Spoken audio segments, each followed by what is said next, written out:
তোমার কি মনে হয় এবছর 2026 সালের ইলেকশনে মমতা ব্যানার্জি এই ইলেকশনটা জিতবে না হারবে? শিওর হারবে, হারবে, হারবে, হারবে। ফতুয়া, উত্তর দে, ফতুয়া। তোর মনে হচ্ছে তো জিতেই যাবে। তোর এরকম কেন মনে হচ্ছে? কারণ সব মুসলিমরাই ওকেই ভোট দেবে। আর তা- হ্যাঁ, আর তোমার তারপর কেন মনে হচ্ছে যে ওরা? আমার মনে হচ্ছে জিতবে, ওই যেরকম 21-এ ভেবেছিলাম জিতবে, সেই জন্য এটা মনে না, হচ্ছে জিতবে। তুমি তো বলেছো হেরে যাবে, তোমার কেন মনে হচ্ছে হারবে? ও কেন মনে হচ্ছে হারবে? হুম। আমার মনে হচ্ছে যে হারবে না। 21-এও আমি সরি, একটু জিতবে ভুল বললাম। 21-এও আমি ভেবেছিলাম হারবে।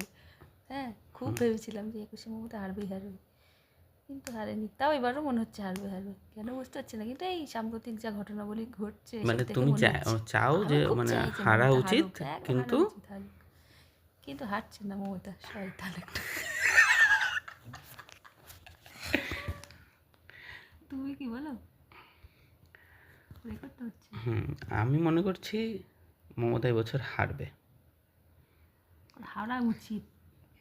মহিলারা যা নাচতে শুরু করে দিয়েছে, 500 টাকা বাড়িয়েছে বললে দেখছি খবরে, তাহলে আরে হ্যাঁ, মহিলারা 500 টাকা বাড়ানোর জন্য নাচলেও নাচলেও তাও মমতা ব্যানার্জি হারবে এই জন্য যে শিশুপালের যেরকম 100টা অপরাধ মাপ ছিল, তারপরে তার শাস্তি হবে ঠিক ছিল, এই মমতা ব্যানার্জির 100টা তাহলে অপরাধ 100টা হয়ে হয়ে গেছে। গেছে? হ্যাঁ, হয়ে গেছে। তাহলে তো বেশ এবার ভালো। ভগবানই ওকে হারাবে, ওর জন্য স্পেশাল নরক তৈরি হবে, সেখানে ওর নরক যাত্রা জায়গা হতে নেই। বাধ্য। ঠিক স্পেশাল আছে, একটা সেই জন্য ও জেল তৈরি সমস্ত হবে। কিছুই হারবে।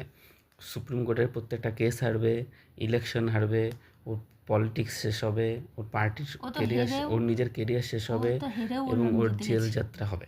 ওকে নিয়ে তো এটাই সমস্যা না, ও তো হেরেও বলবে আমি জিতে গেছি, এটাই তো মুশকিল। সেই জন্যই তোকে জেলে নিয়ে গিয়ে জেলের ভাত খাওয়াতে হবে, ওখানেও জিতে যাচ্ছি, জিতে স্পেশাল যাচ্ছি। একটা সেল বানাতে হবে জেলে ওর জন্য। সেই স্পেশাল সেলটাকেই তো আমি স্পেশাল নরক বলছি। ও সিরিয়াসলি মানুষ একদম অতিষ্ঠ হয়ে পড়েছে। পশ্চিমবঙ্গের মানুষ কবে যে যাবে এরা ক্ষমতা থেকে। আর একবার যদি যায় টিএমসি ক্ষমতা থেকে, আর জীবন আসতে পারবে না। আমি লিখে দিলাম কথাটা, জীবন আসতে পারবে না। প্রদীপ্ত, তোর কি মনে হয় একবার যদি টিএমসি সরকার যায় তাহলে ফিরে আসবে কি আসবে না? কোনো চান্সই নেই আসার। আসবেই না। ঠিক আছে, তাহলে আমরা এই আশা নিয়েই থাকি যে মমতা ব্যানার্জি 2026-এর ইলেকশন হারবে। আমরা এই রেকর্ডিংটা সেই দিনকে আবার শুনবো যেদিনকে রেজাল্ট একদম, বেরোবে এবং একদম। মমতা ব্যানার্জি হারবে। একদম একদম এই রেকর্ডিংটা আমরা শুনবো সেদিন। একদম। জয় শ্রীরাম। জয় শ্রীরাম। পটুয়াল। জয় শ্রীরাম।